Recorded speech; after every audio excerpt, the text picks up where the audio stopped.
व्यास जी मिल गए, व्यास जी को सुखदेव मिल गया। फिर व्यास जी ने सुखदेव को भागवत पढ़ाई, लिखा है उसमें, भागवत व्यास जी ने पढ़ाई सुखदेव को। उससे उस समय पहला विद्वान भागवत का सुखदेव हुआ, दुनिया का सबसे बड़ा विद्वान। और परीक्षित ने फिर सुखदेव से भागवत सुनी और गंगा किनारे सुनी। तो हम कहते गंगा किनारे भागवत सुनोगे तो सब पाप मुक्त हो जाओगे, हो जाएंगे। अरे हमने पाप किए हैं, और गंगा किनारे और बड़े बड़े उत्तर प्रदेश से, ऋषिकेश या हरिद्वार से आने वाले वक्ता होंगे भागवत के, गंगा किनारे सुनाएंगे तो मिट जाएंगे। अरे तो सुखदेव के द्वारा गंगा किनारे परीक्षित ने भी तो भागवत सुनी, पर मरने से बच गया। क्या समझते हो? तो फिर कौन सा पाप करोगे और भागवत सुन के तुम बच जाओगे? ये समझ लेना, पाप करना ही मत। कृष्ण जी ने कह दिया बार बार, गीता में लिखा होगा, इसमें लिखा होगा कि मैं तो तुम्हें ज्ञान सिखाने आया हूँ। बुरे कर्म करना ही पाप है, बुरे कर्म छोड़ देना, और बुरे कर्म नहीं छोड़े तो तुम्हें माफी नहीं मिलेगी। ये बात कल हमने समझा दी थी कि रामचंद्र जी ने यही कह दिया कि करई मोह वश नर अज्ञाना, स्वार्थ वश परलोक नशाना, ये काल रूप तिनका में भ्राता सो वसो कर्म फलदाता। स्वार्थ के वशीभूत होकर मनुष्य अनेक प्रकार के पाप कर्म करता है।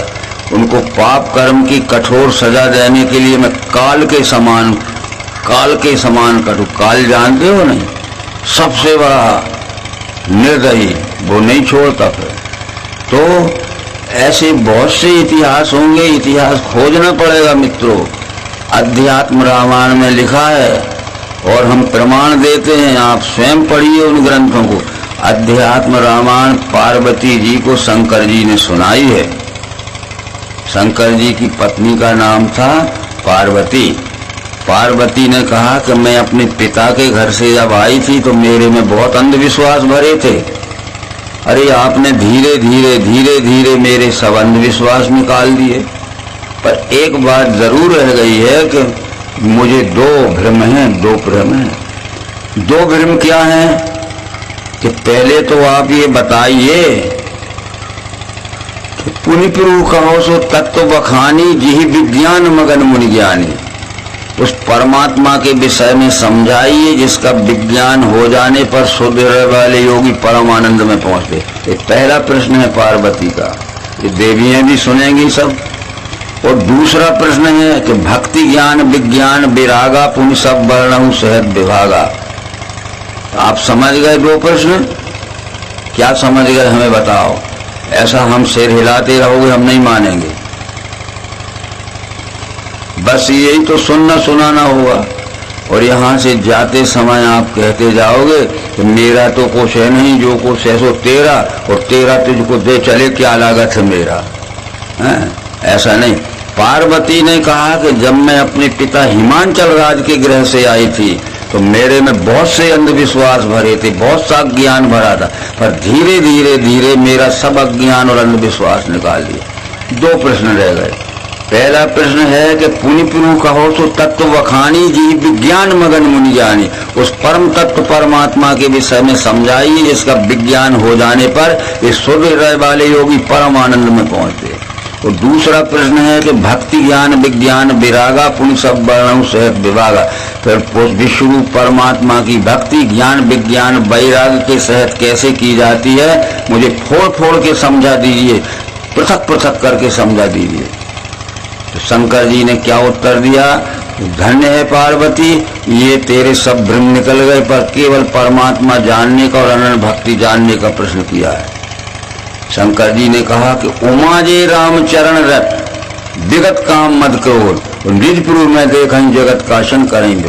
हे पार्वती, जिनके हृदय में से काम क्रोध मोह अनेक प्रकार के भ्रम निकल गए हैं, उनको सारा जगत अपने प्रभु का स्वरूप दिखता है। लो वो शंकर जी का। हम अभी भी हमारे महात्मा लोग कहते हैं जगत झूठा है, जगत झूठा है। तो इन सब बातों का ध्यान रखिए, क्योंकि पार्श्वभूमि में समझाना यह है कि जो आज तक माना है वो माने हो को छोड़ दीजिए, इतिहास को जानो और जाने जानकर देखकर विचार करो। एवं ज्ञात्वा कृतम कर्म पूर्वे रपि मोक्षुहि कुरु कर्मैव तस्मात् त्वं पूर्वे पूर्वतम। पहले जिसकी भक्ति करना है उसको जानो। जान पहचान नहीं होगी जब तक भक्ति नहीं होगी। भक्ति तो हम कर ही रहे हैं। कौन की कर रहे? परमात्मा की। तो परमात्मा को जानो कहाँ है वो? पार्वती ने यही प्रश्न पूछा था। उमा जे राम चरण रत विगत काम मद क्रोध। राम के ज्ञान से जो समन्वित है और जिनके हृदय में से काम मद क्रोध के विकार निकल गए हैं, तो निर्पिरुमय देखा जगत, ये सारा जगत उनके अपनी प्रभु का स्वरूप दिखता है। फिर किसके साथ राग द्वेष करेंगे? ये शंकर जी ने समझा दिया। धन्य हो गई पार्वती। उसने कहा कि धन्य है, आज मेरी सब भ्रम मिट गए, अब मैं कहाँ ढूंढूंगी परमात्मा? यही तो दिख रहा है। तो ये वेदों में लिखा है कि विशंति प्रविष्टानि भूतानि यस्मिन् यो पृथ्वी वायु आकाश आदि भूतेषु प्रविष्टा सह विश्वेश्वरा। समस्या तो यहाँ अटकी है आज। ईश्वर ईश्वर सब चिल्लाते, उनसे बोलो कि तुम्हारा ईश्वर है कहाँ? हम ही पूछ लेंगे। हमने भी पूछा होगा कि तुम ईश्वर ईश्वर बार बार करते हो, ईश्वर कहाँ है हमें दिखा दो। तो ईश्वर को दिखा दिया शंकर जी ने पार्वती को। ये सारा जगत ईश्वर, जगत एव हरि हरि एव जगत। इसके बाद जो आता है, समझ गए कि व्यास जी जब सुखदेव जी के मोह में पुत्र का वियोग हो गया तो बिना बताए भाग गया कहीं। तो इधर उधर विचर रहे थे, तो कहते झाड़ों पेड़ों ने बता दिया कि यहां से गया है। तो बताया होगा। ये झाड़ पेड़ के पास बैखरी वाणी नहीं होती है, परावाणी होती है। स्वेदजों में पश्यंती वाणी होती, अंडजों में मध्यमा वाणी होती, कौए काँव काँव करते, और बिना मनुष्य के बैखरी वाणी नहीं होती। इसलिए ये उन्होंने ये संकेत में बताया। फिर दूसरी बात आती है कि दूसरे स्कंद में जब हम चलते हैं तो सृष्टि के आदि व्यवस्था संचालन करने वाले विष्णु भगवान थे। विष्णु भगवान शरीरधारी मनुष्य थे, कश्यप आदित्य के पुत्र थे। कश्यप आदित्य से 12 पुत्र उत्पन्न हुए। रामायण में लिखा हुआ कश्यप आदित्य हाँ पितु माता है? तो बड़े पुत्र का नाम था विष्णु, वो बहुत बड़े ज्ञानी थे। ये जो सृष्टि थी मानवीय व्यवस्था, और विष्णु ने इस सृष्टि की व्यवस्था का संचालन किया। तो जब उनका कार्यकाल समाप्त होने लगा, बूढ़े हो गए, तो कल हमने बताया था कि विष्णु के पुत्र का नाम ब्रह्मा था, सुना होगा। तो अपने पुत्र ब्रह्मा जी को बुलाया था, पुत्र अब मैं तो बूढ़ा हो गया, मेरा कार्यकाल समाप्त हो गया, मेरे पश्चात इस संपूर्ण सृष्टि की व्यवस्था तुम्हें चलाना है। मैं अब नहीं कर सकता हूं। मेरे बाद जैसे पिता बूढ़े हो जाते तो अपने अपने पुत्रों को सब सौंप देते, भैया काम चलाओ, हमारी शक्ति नहीं है। तो ब्रह्मा से दूसरे अध्याय के 9वें श्लोक का अध्याय का है जी, दूसरे स्कंद के 9वें अध्याय का विषय कि विष्णु ने ब्रह्मा को बुलाया कि मेरे पश्चात ये सृष्टि की व्यवस्था संचालन तुम्हें। यानी ब्रह्मा ने सृष्टि नहीं बनाई, झाड़ पेड़ आम महुआ और ऊंट गधे घोड़े नहीं बनाए, मुर्गी। सृष्टि में जो व्यवस्था व्यवस्थित होना चाहिए। जैसे आज हम क्या बना रहे हैं, हमारा मध्य प्रदेश है कि नहीं, बोलिए। फिर हमारी पूरा लंबा चौड़ा है, इतनी व्यवस्था नहीं हो सकती, तो हमने छत्तीसगढ़ बना लिया। तो कहाँ का मटेरियल लाए थे, बीच में से लाइन डाल ली, कितना छत्तीसगढ़ हो जाएगा, इतना मध्य प्रदेश है। तो कहाँ का कोई पत्थर लाए थे, कि ईंट लाए थे, कि गाड़ा लाए थे, छत्तीसगढ़ बन गया कि नहीं। यानी इतने बड़े प्रदेश का इंतजाम न, आधा आधा बांट लो, आधे में तुम करो, आधे में। हमने उत्तरांचल बना लिया, उत्तराखंड, हमने झारखंड बना लिया, बिहार में बिहार बहुत बड़ा है प्रांत, तो उन्होंने कहा कि भाई थोड़ा सा हिस्सा अलग कर दो, बिहार झारखंड बन गया। तो कहीं ईंट गारा लाए थे कि लकड़ियां लाए थे कि पत्थर लाए। व्यवस्था संचालन के लिए उसमें ब्रह्मा ने ये सृष्टि क्या है, समुचित व्यवस्था चले सृष्टि की, इसलिए विभाग बनाए। तो ब्रह्मा ने कहा कि सृष्टि व्यवस्था का इतना बड़ा काम है कि मेरे से संचालन नहीं हो सकता, ठीक है। तो ब्रह्मा ने, विष्णु ने, बैठ जाइए, विष्णु ने क्या कहा? तप करो, तप करो। भागवत में लिखा है तप करो। तो ब्रह्मा ने कहा तप किसे कहते हैं? मैं ये भी नहीं जानता कि भूखा रहूं, कि प्यास खाऊं, कि उपवास करूं, कि व्रत करूं, कि एक पांव से ठाड़ा रहूं। ये तो तुम्हारा चालू रखना भैया, लाइट के भरोसे मत रहना, नहीं एक लिंक टूट जाएगी, उससे में धारावाही भाग टूट जाएगा। ठीक क्या था? ब्रह्मा ने, विष्णु ने अपने पुत्र ब्रह्मा को बुलाया और कहा कि अब मेरी शक्ति नहीं है, मेरे पश्चात तुम सृष्टि व्यवस्था संचालन के उत्तराधिकारी नियुक्त करता हूं। तो ब्रह्मा ने कहा कि सृष्टि व्यवस्था का संचालन काम इतना बड़ा है कि मेरे से नहीं हो सकता है। तो विष्णु ने क्या कहा? तप करो, तप करो। तो ब्रह्मा बोला कि मैं तप का अर्थ ही नहीं जानता क्या है। तो वेद में लिखा है तप, या वेद में 60 फॉर्म का शब्द। ता का अर्थ है तत्व, पा का अर्थ है पहचान। तत्व पहचान के, उसकी वास्तविकता पहचान के व्यवस्था करना पड़ेगी। तो बोले तो आप बतला दीजिए तप किसे कहते हैं? तो विष्णु ने क्या कहा? विज्ञान को तप कहते हैं। और विष्णु बोले ब्रह्मा को भागवत के दूसरे स्कंद में, ज्ञानम परम गुह्यम्ये यत विज्ञान समन्वितम सरहस्यम तदंगम च ग्रहण गदितम मया। जो मेरा परम गुह्य ज्ञान जो विज्ञान से समन्वित है, ज्ञानम परम गुह्यम्ये यत विज्ञान समन्वितम सरहस्यम तदंगम च ग्रहण गदितम मया। जो मेरा परम गुह्य ज्ञान है, जो विज्ञान से समन्वित है, उस विज्ञान के रहस्य को तुम अंग पांगों के सहित समझ लो। यावान हम यथा भावो यत रूप गुण कर्म का तथा ये तत्व विज्ञान मस्तु ते मधुग्रह। ये सृष्टि का विस्तार जितना है और जैसा है, इसमें जितने भाव हैं, जितने गुण हैं, जितने कर्म हैं, उनको वास्तविकता से तुम मेरे विज्ञान से समझ लो। यावान अहम यथा भावो यत रूप गुण कर्म का तथा वे तत्व विज्ञान मस्तु। विज्ञान दृष्टि से समझना पड़ेगा ब्रह्मा, और मैं समझा देता हूं। गदितम, मैं तुम्हें कहता हूं। अहमेव शमेवाग्रे नान्य सत्परम पश्चात हम यदि तत्व से सोचम। ये जब सृष्टि के विस्तार के रूप में कुछ नहीं था, तब केवल परमात्मा था। वो जो विस्तार के विषय में दिख रहा है, झाड़ पेड़ वृक्ष पौधे नदी पहाड़ सब, ये सब परमात्मा ही परमात्मा। तो सृष्टि के विस्तार के रूप में जब कुछ नहीं रहेगा तो केवल परमात्मा रहेगा। ये विश्व ही परमात्मा है। ब्रह्मा, तुम इसमें काम चलो, और काम ये 4 विभागों में होगा: शिक्षा, रक्षा, व्यापार और श्रम। तुम्हें चतुर्मुखी काम चलाना पड़ेगा, सर्वांगीण विकास का काम चलाना पड़ेगा। सर्वांगीण विकास में है शिक्षा, फिर रक्षा, व्यापार और श्रम। शिक्षा कहते हैं ब्राह्मण को, रक्षा कहते हैं क्षत्रिय को, व्यापार कहते हैं वैश्य को, श्रम कहते हैं। इस 4 अंगों से काम चलाना पड़ा, चतुर्मुखी।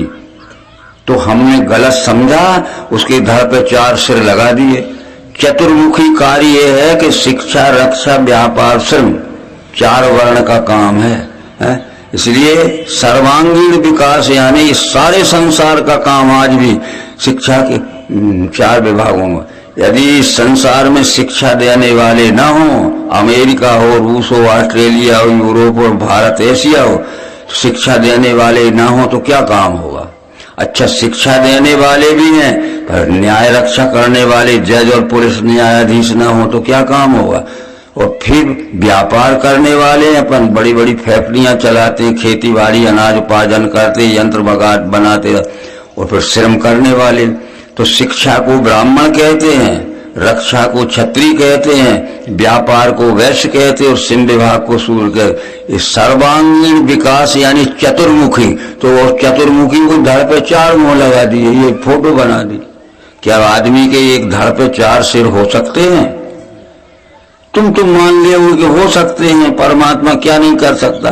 परमात्मा भी अपने नियम के विरुद्ध कुछ नहीं कर सकता। जो सृष्टि का सात्विक शाश्वत नियम है, वो नियम को ही सिखाता है तो तत्वदर्शी रहता है। तो ये चतुर्मुखी विकास का काम सौंपा कि देखो सर्वांगीण विकास जब हो सकता है, जब देश की शिक्षा ठीक रहेगी। तो शिक्षा ठीक रहेगी तो न्याय भी ठीक रहेगा, व्यापार भी ठीक रहेगा, श्रम भी ठीक रहेगा। तो इन सब बातों को ये विष्णु ने अपने पुत्र ब्रह्मा को भागवत के दूसरे स्कंद के 90 अध्याय से 30 से 36 श्लोक तक समझाया। और ब्रह्मा ने कहा कि धन्य है, अब मैं सृष्टि की व्यवस्था संचालन करूं। तो ये कहते उसने सृष्टि बनाई, क्या ऊंट बनाए कि घोड़े बनाए कि आम बनाए कि इमली बनाए कि बदक बनाए, ये नहीं था। ये तो स्वयंभू बने बनाए थे। जो अनवस्था हो जाती है, व्यवस्था बिगड़ जाती है, तो अनवस्था को व्यवस्थित करने के लिए आज भी हमें जब अनवस्था हमारे देश में हो गई, देखो अभी अभी देश के अलग अलग विभाग बन रहे हैं, समझते हो, मान लिया हो जैसी बात अलग समझ लेना। इस दूसरे स्कंद के आगे चल के आता है कि भगवान का निवास स्थान था। उसमें दरवाजे पर 2 जय विजय नाम के पहरेदार रहते थे। जय विजय नाम के रामायण में भी लिखा है, भागवत में भी लिखा है। तो जो भगवान से मिलने आता था तो जय विजय कह देते थे, दरवाजे बैठे उनको टाइम नहीं है, मत जाओ, मत मिलो। जो भी मिलने आता था वो कहते उन्हें टाइम नहीं है, जाओ। तो भगवान के दरवाजे पर 2 पहरेदार बैठे हैं, उनका नाम है जय विजय, वो भगवान से मिलने नहीं देते। ऐसा कैसा होगा? तो भगवान से मिलने का हमारे शरीर में पहला दरवाजा मन है, और ये मन ही परमात्मा से नहीं मिलने देता। मन में संकल्प विकल्प रहते हैं, सारे संकल्प विकल्प निकालो मन के, तब तुम ईश्वर को प्राप्त कर सकते हो। तब तो कृष्ण जी ने अर्जुन को समझाया था। अर्जुन ने कहा था कि मन चंचल है, कृष्ण अन्यायी दृढ़ शक्ति का, असाध्य रोकना इसका दीख है वायु समय। मन चंचल है, अन्यायी है और बलवान है।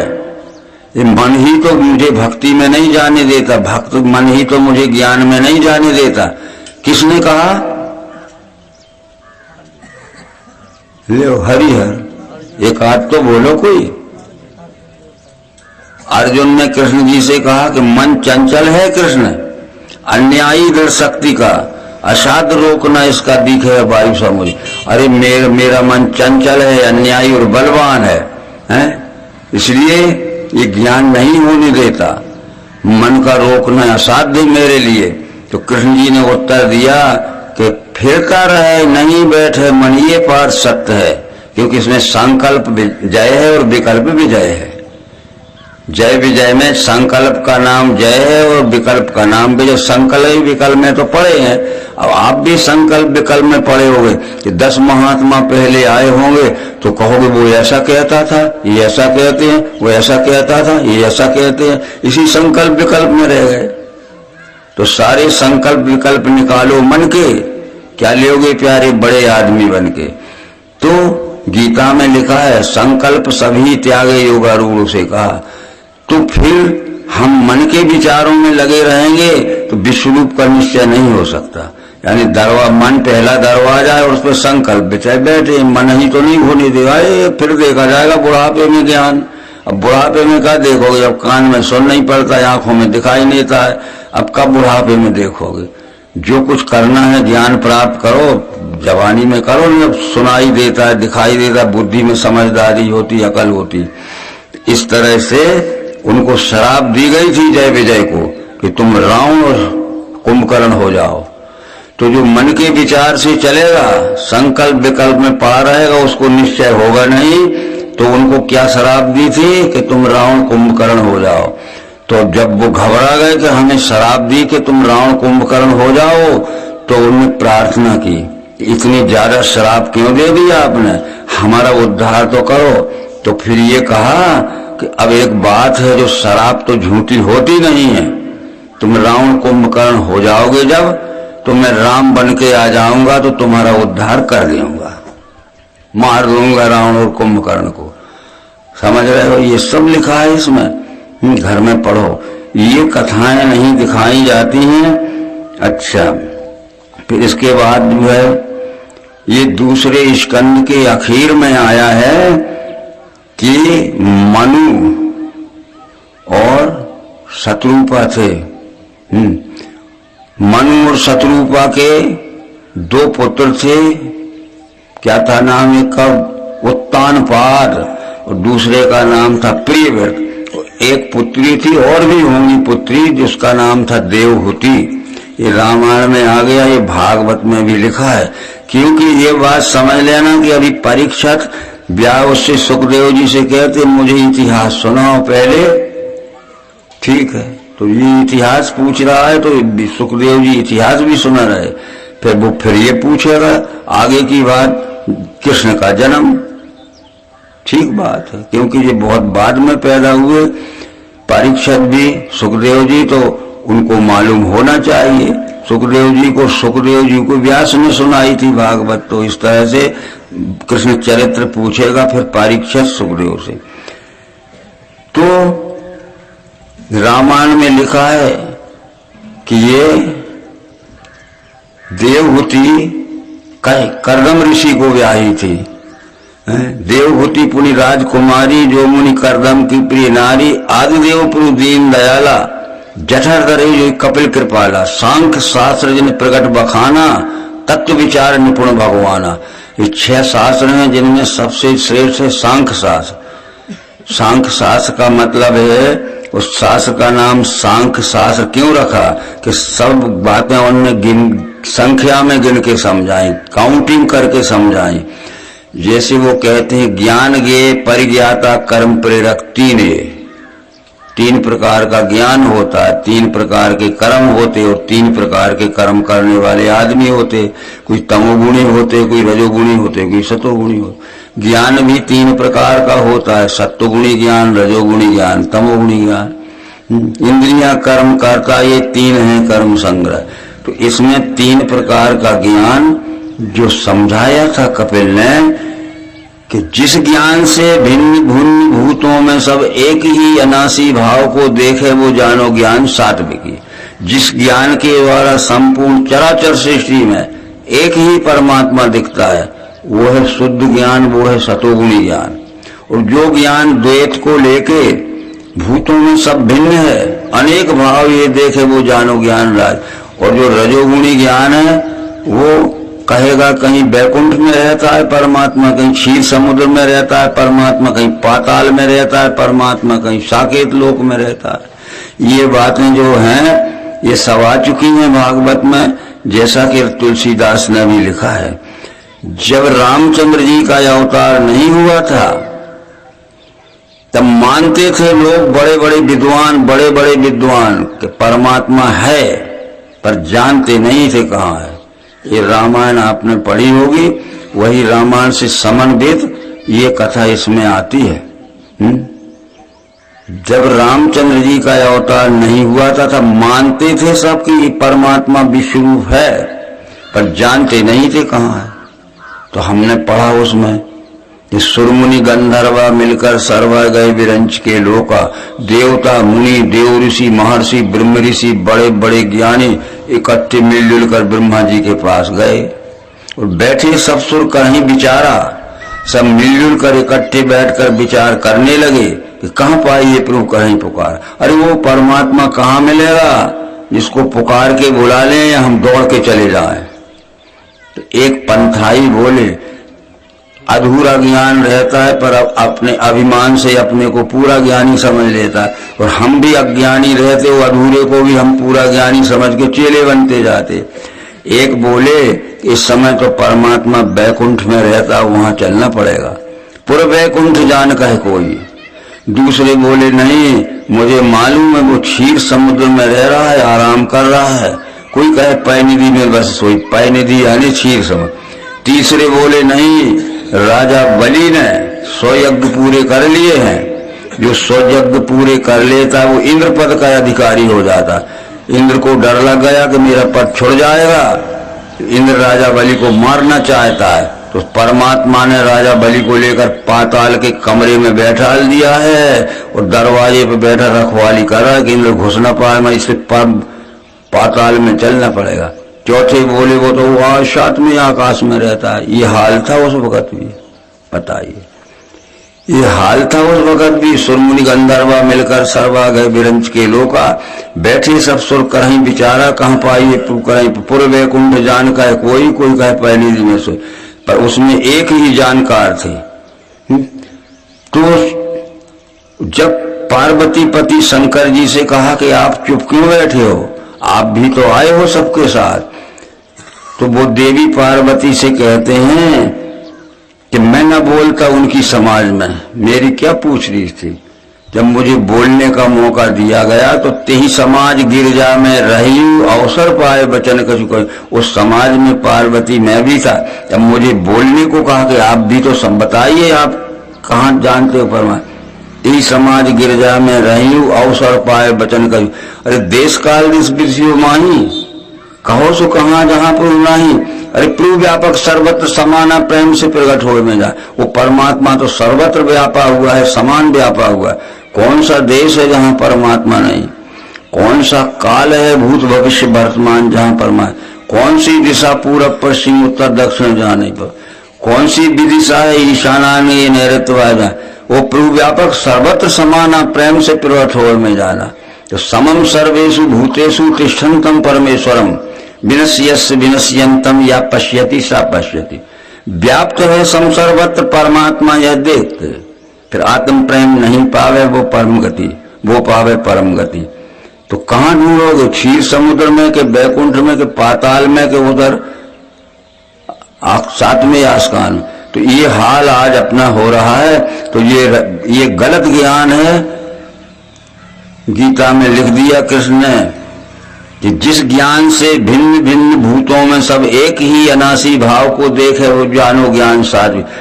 जिस ज्ञान के द्वारा संपूर्ण चराचर से यही परमात्मा का स्वरूप या जाना जाता है वो शुद्ध सत्वगुणी ज्ञान है, वो बुद्धि का ज्ञान। और जो ज्ञान द्वैत को लेके भूतों में सब भिन्न अलग अलग परमात्मा रहता है वो जानो ज्ञान राशि। जो ज्ञान द्वैत को लेके भूतों सब भिन्न अनेक भाव ये देखे वो जानो ज्ञान। और जो ज्ञान एक ही मूर्ति जाने संपूर्ण भजे तत्वार्थ पितामस होगा। इस सांख्य शास्त्र का तो करदम ऋषि को ब्याही थी वो। करदम ऋषि का कल आपने नाम सुना होगा, एक गुणवाचक नाम रहता है। जैसे राजेंद्र सिंह को छत्री कहते अपन, कुछ तो होगा, नाम कुछ है। तो करदम का अर्थ ये है कि कर दिया जिसने अपने अहंकार का दमन, वो करदम हो गया। कर दम, दम कहते हैं अपने अभिमान का, अपने अहंकार का दमन कर दिया अपने अहंकार का दमन। तो करदम उनका गुणवाचक नाम था। और देवहूति उसका नाम हो गया था। तो देवहूति उसका हो गया कि जो करदम ऋषि ने अपनी पत्नी को विश्वरूप का ज्ञान बताया, तो वो समझ गई देवहूति कि ये देव आत्मा इदम सर्वम आत्मनो अन्यत्र विद्यते। आत्मैवेदम जगत सर्वम आत्मनो अन्यत्र विद्यते। देव का मतलब है विश्वरूप देव का ज्ञान उसकी बुद्धि में धारण कर दिया, बुद्धि में धारण कर लिया, उसका नाम देव होती। इसी तरह बहुत सी बातें अपने को भागवत में मिलेंगी और वो अन्य पुराणों में भी इसी तरह उनको समझाया गया है। तो इस तरह से और करदम देवहूति की आई। तो भक्ति योग समझाया देवहूति को, ये समझाया कि अहम सर्वेषु भूतेषु भूत आत्मा वस्ता सदा तम अविज्ञाय माम मर्त्या कुर्ते अर्चा विडम्बनम। वो कहते हैं करदम, उनका पुत्र भी क्या था, सांख्य शास्त्र का बताने वाला कपिल, कि अहम सर्वेषु भूतेषु भूत आत्मा वस्ता सदा तम अविज्ञाय माम मर्त्या कुर्ते अर्चा विडम्बनम। हे देवी, ये सारी चराचर सृष्टि के रूप में दिख रहा है, यही हमारा विश्वरूप परमात्मा है। इस विश्वरूप परमात्मा को छोड़कर किसी अन्य की जो भक्ति करते हैं तो कुर्ते अर्चा विडम्बनम, वो बहुत बड़ी विडम्बना में पड़ेंगे। ये भागवत पढ़ लेना। अहम सर्वेषु भूतेषु ये भूतात्मा बस्ता सदा तम अविज्ञा, इसकी अवहेलना करके, उसकी अविज्ञा करके अपने मनमाना ईश्वर मानते हैं तो वे बहुत बड़ी विडंबना भोगेंगे। यो माम सर्वेषु भूतेषु संतमात्मन ईश्वरम कुरते अर्चा भजते मोद्याम भस्मन जो होती था, तो उनकी सारी पूजा पाठ उपवास व्रत ऐसे निष्फल जाएंगे कि वो अपनी समझ में जलती हुई आगी में घी डाल रहे हैं, पर वहां बूझी राख धरी, राख में घी जा रहा है उनका सब। बस यो माम सर्वभूतेषु संतमात्मन ईश्वरम कुरते अर्चा भजते मोद्याम भस्मन जो भस्म में घी डाल रहे हैं बूझी राख में, इसलिए उनको कोई लाभ नहीं मिलेगा। इस सृष्टि के रूप में परमात्मा देखो। तो फिर भाई साहब हमारा सरल ग्रंथ तो रामायण भी था, जो बात रामायण में वो गीता में वो वेद में है। वेद देखो, शास्त्र देखो, देखो स्मृति पुराण भी पर ज्ञान की दृष्टि से देखो। हमें आपको ये बताया जाता है कि हनुमान रामचंद्र जी के अनन्य भक्त हो गए, ठीक है, खूब ध्यान से समझना। परंतु हनुमान सुग्रीव के साथ बाली के डर से ऋषिमुख पहाड़ की गुफा में छुप के रहते थे। पढ़ी होगी सबने रामायण। जब सुग्रीव और हनुमान दोनों इकट्ठे हो गए तो अकेला सुग्रीव कुछ नहीं कर सकता था बाली का, तो हनुमान ने ये क्यों नहीं कहा कि चलो दोनों एक एक टांग पकड़ के फाड़ लेंगे, जो पहाड़ उठा के जानता था। ठीक, तो हनुमान ने अपनी जीवनी विभीषण को समझाई थी रामायण में पढ़ना। जब सीता जी को खोजते गए तो लंका का घर घर छान डाला, मंदिर मंदिर प्रतिकर शोधा, देखे जहां तहां अगणित योधा, पर गयऊ दशानन मंदिर माही, अति विचित्र के जात सुनाही, शयन किए कपि देखते ही मंदिर में न दीख बेर। आधी रात को जहां हजारों हथियार बंद सैनिक पहरा लगा रहे थे, आधी रात को रावण के राजमहल में घुस गया। शयन किए देखा कपि ते ही मंदिर में न दीख बेदे। अकेला रावण सो रहा था, सीता जी नहीं थी। हनुमान निराश हो गया, अब देवी सीता जी मिलने वाली नहीं है। रावण ने बहुत कष्ट दिए होंगे तो आत्महत्या कर ली होगी, या रावण की बात न मानी होगी तो मार काट के फेंक दिया होगा। निराश हो गया, निकलकर राजमहल के भीतर से बाहर आया। रास्ता में विभीषण से भेंट हो गई रामायण पढ़ते। तो विभीषण ने कहा कि हनुमान घबराओ मत, अभी देवी सीता जीवित है। लंकापुरी के बाहर अशोक वाटिका है, जो 1 योजन लंबा चौड़ा बड़ा फल फूलदार झाड़ों का बगीचा है। जब लंकापुरी से निकलकर रावण अशोक वाटिका में जाता है तो कुछ दिन रहता है, उसके साथ मंत्री जाते हैं। तो रावण के निवास का अलग है, मंत्रियों के निवास के अलग अलग स्थान है, और फिर उसके हथियार रखने का अलग है, पूजा पाठ करने का अलग है, भोजन सामग्री रखने का अलग है। जैसे बहुत से निवास बने हैं, पर गुप्तचरों से मुझे पता लगता रहता है रोज कि अभी देवी सीता जीवित है। पूरी सब कथा विभीषण कही, जिह विधि जनक सोता कहाँ रही। विभीषण ने सुनाया कि मुझे जीवित है, सीता जी जीवित हैं। केवल 3 आदमी जानते हैं। रावण का बड़ा बेटा मेघनाद जानता है, रावण में चौथे को पता नहीं है। पूरी सब कथा विभीषण कही, जिह विधि जनक सोता कहाँ रही। तो विभीषण ने क्या हनुमान ने क्या उत्तर दिया कि हम तो देख के मानेंगे। तब हनुमंत कहा, सुन भ्राता, देखा चाहो जानकी माता। तुम कहते हो विभीषण के देवी सीता जीवित है, हम सुनी बात नहीं मानते। पूरी सब कथा विभीषण कही, जिस प्रकार से दुख में जनक सीता। तब हनुमंत कहा, सुन भ्राता, देखा चाहो जान। जितने अज्ञानी है वो सुन के मान लेते हैं, जितने कच्चे ज्ञानी है वे पोथी पढ़ के मान लेते, जो पक्के ज्ञानी आंख से देख के मानते। इन कथाओं को देखना रामायण में अपने मन से चाहे जैसा न। विभीषण ने कहा, पुन सब कथा विभीषण कही, जी विधि जनक सोता कहाँ रही, कि बड़े दुख में रह रही, बड़े संकट में रह रही। तो हनुमान ने कहा कि हम सुनी बात नहीं मानते। तब हनुमंत कहा, सुन भ्राता, देखा चाहो जाए। जो सुनी बात मानते हैं वे अज्ञानी हैं। हम भी बहुत सी बातें सुन के मान लेते हैं, देख के क्यों नहीं मानते? बहुत सी बातें किताब में पढ़ के मान लिया, किसी ने चिट्ठी लिख दी झूठी, हमें फंसाने के लिए हम मान के चले गए, रास्ते में उन्होंने मार दिया हमें। तो न हम लिखी बात मानते हैं, न हम सुनी बात। हम तो हाँ सीता जी को आंख से देखेंगे। तो विभीषण ने क्या कहा?